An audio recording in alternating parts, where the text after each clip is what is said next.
Hello दोस्तों, स्वागत है आप सभी के सेशन में। इस सेशन में हम ये देखेंगे कि अगर हम जेआईबी आगे का जो हमारा साइकिल है अक्टूबर 2024 का अगर हम प्रिपरेशन कर रहे हैं, then should we be preparing notes or not. ठीक है, क्योंकि अभी तो काफी टाइम है हमारे पास, बहुत अच्छे से नोट्स सुंदर सुंदर बनाकर हम प्रिपेयर कर सकते हैं एग्जाम के लिए। तो should I B preparing the notes or not, ये आपके दिमाग में आ रहा होगा। कई सारे नेगेटिव पॉइंट्स या पॉजिटिव पॉइंट भी आ रहे होंगे। So let us explore all of them and let us think कि किस तरीके से हमें इस क्वेश्चन को अप्रोच करना चाहिए इस वीडियो में। राइट। सो ये चीज हमारे दिमाग को सता रही है। जैब एग्जाम का प्रिपरेशन तो करना है, लेकिन नोट्स प्रिपेयर करना जरूरी है क्या? इतना बड़ा बुक है, उसको पढ़ना मुश्किल होगा एग्जाम से पहले। नोट्स प्रिपेयर करना चाहिए या नहीं? अरे यार, इसमें इतना एफर्ट तो लगेगा, शुड आई डू इट? ठीक है, दो चीजें हमारे दिमाग में। एक तो यस, करना चाहिए। ये थॉट ही क्यों आया? Because yes, it is beneficial. सारी चीजें एक जगह पर हमें मिल जाएंगी, जो भी लाइक लेट से आपने बुक पढ़ा या फिर कोई और कोर्स लिया उसका नोट्स है, या फिर कोई एमसीक्यू अटेम्प्ट किया उससे रिलेटेड जो भी टॉपिक्स आपको लग रहा है कि एक्स्ट्रा है, कुछ ऐड कर सकते हैं, एडिशनल हम नोट्स में लिख सकते हैं, ये सब कुछ आपको एक जगह पे मिल जाएगा। एब्सोल्युटली। ठीक है, तो should be prepare the notes, ये चीज तो पॉजिटिव है, एक बेनिफिट है। नोट्स आपको हेल्प भी करेगा रिविजन में। ठीक है, एग्जाम से पहले जो अपने हैंड रिटन नोट्स लिख रखे हैं या फिर टाइप कर रखे हैं, तो वो बहुत अच्छे से आपको हेल्प करते हैं। आपने जो लिखा आपको पता होता है, अच्छा यहाँ पर ये लिखा, यहाँ पर ये, यहाँ पर ये, इस जगह पर ये लिखा है, यहाँ पर ये लिखा है, ऐसे ऐसे करके आपको दिमाग में आते रहता है। तो it is really really easy अगर आपने नोट्स लिख रखा है, so as to revise just before the exam. और हम नोट्स भी जो प्रिपेयर करते हैं शॉर्ट नोट्स होगा मोस्टली, बहुत ज्यादा तो लिखने का टाइम भी नहीं है। तो या that is going to help us really well in the revision of the exam. But दिमाग में ये भी आता था कि यार ये बहुत ज्यादा टाइम लेगा। आप नोट्स ना पढ़ने बैठे, एक चैप्टर आप लेट से 15-20 मिनट में पढ़ रहे हो, छोटा चैप्टर है, बट नोट्स लिखने बैठोगे तो 2-3 घंटे तो जरूर लगेंगे उसको पढ़ने में। तो इतना टाइम लगाना क्या वर्थ इट है? जब 2-3 घंटे डेली का ही लगा पा रहे हैं हम पढ़ने के लिए, तो एक ही चैप्टर पढ़ पा रहे हैं डेली, तो ऐसे तो इतने सारे चैप्टर्स हैं, चारों कंपोनेंट्स मिला के, अगर जो भी कंपोनेंट आपका रह गया है उसका, तो इतना टाइम क्या दे पाएंगे हम नोट्स बनाने में? That is the question. इसके साथ ये बहुत ज़्यादा एफर्ट भी लगता है यार। काम करके आओ, अगर whoever is preparing for JIA भी काम करके आ रहे हैं, डीबीएफ के लिए भी प्रिपेयर करें, तो कुछ ना कुछ आप कर रहे होंगे, कुछ पढ़ाई कर रहे होंगे या फिर कुछ। तो डेफिनेटली ये चीज़ काफ़ी डिफिकल्ट हो जाता है कि सुबह बैठो या शाम को बैठो, 1-2 घंटा, 4 घंटा, 3 घंटा तो मिलता ही है जैब के लिए प्रिपेयर करने के लिए। ऑल ऑफ दैट टाइम अगर मैं नोट्स ही बनाते रह गया तो मैं पढ़ूंगा कब? और इसमें इतना एफर्ट भी लगता है, तो how am I going to handle this thing? ठीक है, इतना एफर्ट देने के लिए एनर्जी ही नहीं बचेगी, पढ़ने के लिए ही नहीं बचेगी, नोट्स प्रिपेयर कैसे करूं? ठीक है, तो ये सारी चीजें हमारे दिमाग में आ रही होंगी डेफिनेटली। इसमें हमें ये देखना है कि जो भी हम नोट्स प्रिपेयर कर रहे हैं उसमें उससे रिलेटेड टॉपर्स का क्या सजेशन है। तो सबसे पहले टॉपर्स ये कह रहे हैं कि you can prepare the notes. Most of the toppers से जो हमने बात की है, और जो भी पीपल जिन्होंने क्वालिफाई किया है, वो ये जरूर कहते हैं कि you can prepare the notes, but सारे कंपोनेंट्स के लिए नोट्स प्रिपेयर करने की जरूरत है। For example, let me just give you an example. अगर आप बैठोगे आरबीडब्ल्यूएम के लिए नोट्स प्रिपेयर करने के लिए, सो I would say no.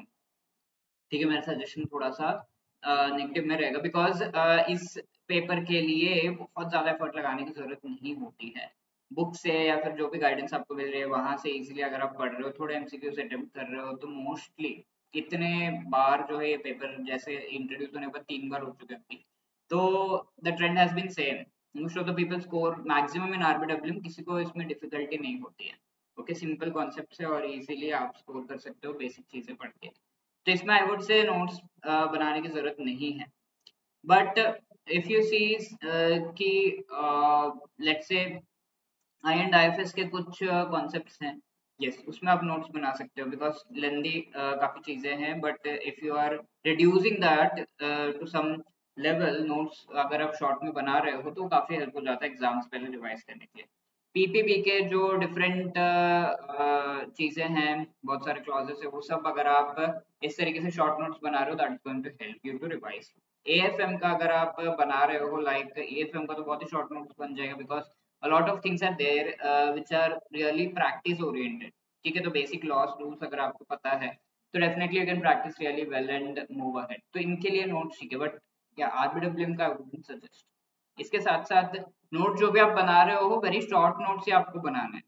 10% rule या 1/10 रूल आपको याद रखना है, जहां पर जो भी 10 पेजेस हैं, ये 10 पेजेस को आप ट्राई करोगे at least single page front end back में फिट करने के लिए, ताकि इतना लंबा चौड़ा नोट्स ना बने और ये चीज आपको हेल्प करे इन रिविजन। एटलीस्ट 10 नहीं तो 5 पेजेस को एक पेज में फिट करने की कोशिश कर सकते हैं ना, आपको एग्जाम के रिविजन में बहुत हेल्प करेगा ये। बस शॉर्ट नोट्स आपने बनाए हैं और इतना सारा कुछ पढ़ना, इतना बड़ा बुक देख के नींद आ जाती है, तो ये शॉर्ट नोट्स एकदम कम पेजेस में, लाइक 20-50 पेजेस में आपका पूरा कंपोनेंट हो गया, तो बहुत आराम से आप पढ़ सकते हैं।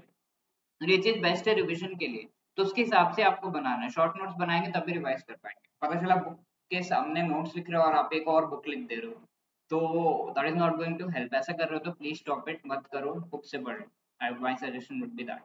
ठीक है, तो please try to reduce the content और उसको इस तरीके से जो है एग्जाम ओरिएंटेड वे में रिविजन के लिए प्रिपेयर करने से रिलेटेड करिए।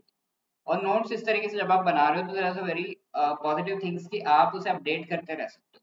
You can keep updating, like आपने बेसिक जो बुक है उसमें से सबसे पहले नोट्स बना लिया, उसके बाद लेट्स से आपको एमसीक्यूज अटेम्प्ट कर रहे हो, तो उसमें आपको लग रहा है कहीं पर कोई टॉपिक में थोड़ा सा एक्स्ट्रा आपको डालना है, तो उस टॉपिक में गए और वहां पर ऐड कर दिया।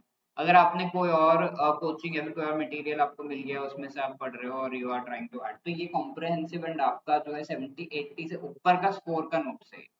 It is a very quality notes that you have in your hands and you will be really clear कि हाँ मुझे ये अगर मैं प्रोसेस कर रहा हूँ तो then definitely I'll be doubtless रहेंगे आप दिमाग में। ठीक है, तो आई वुड सजेस्ट कि सारी चीजों का नहीं, बट एटलीस्ट कुछ चीजें जो आपको डिफिकल्ट लग रही है एग्जाम से पहले रिवाइज करना है, उनका जरूर आप बना लेना। ठीक है, एंड कई लोग कहेंगे अरे यार मेरे पास टाइम नहीं है, तो what should they do? Time ही नहीं है, कैसे प्रिपेयर करें नोट्स? तो कहीं से ले लीजिए। ये किसी के नोट्स है तो वो ले लीजिए, प्रिंट आउट कर लीजिए, कहीं से मिल रहा है तो ले लीजिए, किसी कोर्स में मिल रहा है तो अवेल कर लीजिए, कोर्स ले लीजिए, वहां से नोट्स जरूर ले लीजिए, ताकि आप उस नोट्स में थोड़ी चीजें को जो है ऐड कर सके, या फिर उस नोट्स को, शॉर्ट नोट्स है तो उसको आराम से आप एग्जाम से पहले प्रिपेयर करने के लिए रख सको। तो इस तरीके से आप इन चीजों का यूज कर सकते हैं, कहीं ना कहीं से नोट्स ले लिया या फिर ऐसे कर लिया, that would help if you don't have time. और जिन पार्ट्स का जो है काफी इंपॉर्टेंट है, एक तो कैसे आप ये डिसाइड करोगे कि कौन से पार्ट का मुझे नोट्स चाहिए, कौन किसका नहीं चाहिए? तो इम्पोर्टेंट, अगर वो इम्पोर्टेंट टॉपिक है तो प्रीवियस ईयर्स के बेसिस पर, या फिर कई सारे स्ट्रैटेजी वीडियोस हम लेकर आए हैं, जो भी कंपोनेंट का आप नोट्स बना रहे हो तो उनकी स्ट्रैटेजी वीडियो देखिए, इंपॉर्टेंट टॉपिक्स क्या है, कॉन्सेप्ट क्या है, वो देख के उसके हिसाब से आप जो है उसका ही नोट्स बनाइए। एंड ऐसी चीजें जो आप भूल जा रहे हैं, यू आर फॉरगेटिंग, ऐसी चीजें जो काफी ज्यादा जो है जार्गन है या फिर फैक्ट बेस्ड है, तो उनको नोट्स बना के रिपीटेडली जो है लिख लिख के प्रैक्टिस करना ज्यादा इंपॉर्टेंट है, ताकि एग्जाम से पहले आपको याद रहे। ओके, सिर्फ इन्हीं चीजों का आपको नोट्स बनाना है। इसके अलावा नोट्स बनाने ऐसा मत करिएगा कि सिर्फ नोट्स ही नोट्स बनाए जा रहे हैं, प्रैक्टिस पे थोड़ा ज्यादा ध्यान दीजिए, क्योंकि इस बार कुछ कंपोनेंट्स ऐसा है जहाँ पर आप, अगर आपने प्रैक्टिस पहले से नहीं किया तो थोड़ा डिफिकल्ट हो जाता है। तो प्रैक्टिस पे ज़्यादा ध्यान दीजिए, मॉक टेस्ट दीजिए, क्वेश्चन अटेम्प्ट करिए, इस पे थोड़ा ज़्यादा ध्यान। और नोट्स बनाए ही जा रहे हैं, ऐसा एग्जाम भी निकल गया, नोट्स ही बन रहा है, तो ऐसे में आई वुड से नोट्स बनाना थोड़ा अवॉइड करिए एंड स्टार्ट स्टडी। ठीक है, टाइम थोड़ा सा अभी कम है, whoever इज लाइक नोट्स बनाते हुए पढ़ रहे हैं एंड फटाक से बनाते हैं, आप रिवाइज भी कर पा रहे हो, तो उनको बनाना चाहिए। अदरवाइज नोट्स बनाना बहुत टाइम लग रहा है तो प्लीज अवॉइड इट। ठीक है, माइंड मैप्स आप यूज कर सकते हो। फॉर एग्जांपल, हमने कोई टॉपिक ले लिया, like let's say JIB topic है हमारा, ठीक है, तो इसमें इसको सेंटर में लिख दिया, फिर यहाँ पर आईआईएफएस लिख दिया, many people feel that is most difficult, ऐसे ऐसे लिख लिया। ठीक है, ओनली वन वन लाइन या फिर वर्ड ऐसे करके, आरबीडब्ल्यूएम, ठीक है, इसको लिख दिया, स्कोरिंग, ठीक है, ऐसा कुछ। तो this can be a mind map, इस तरीके से पीपीबी ऑलरेडी क्लियर्ड, ऐसा कुछ, एएफएम डूएबल है, राइट, ऐसा कुछ आपने माइंड में बना, हाँ, तो चीजें याद रहेंगी आपको। कम स्पेस में ज्यादा इन्फॉर्मेशन एंड चीजों को रिवाइज करने में भी इजी होता है माइंड मैप बनाना, तो ऐसे माइंड मैप आप यूज कर सकते हो। और इंटरनेट पे थोड़ा सर्च कर सकते हो how to make mind maps, TED videos भी है इस पे, तो यू कैन जस्ट सी कि कैसे बनाना है एंड लर्न दैट। आर्ट एक बार सीख गए आप तो नोट्स बहुत ही आराम से इजीली शॉर्ट में बन जाएंगे, in that way you can move ahead.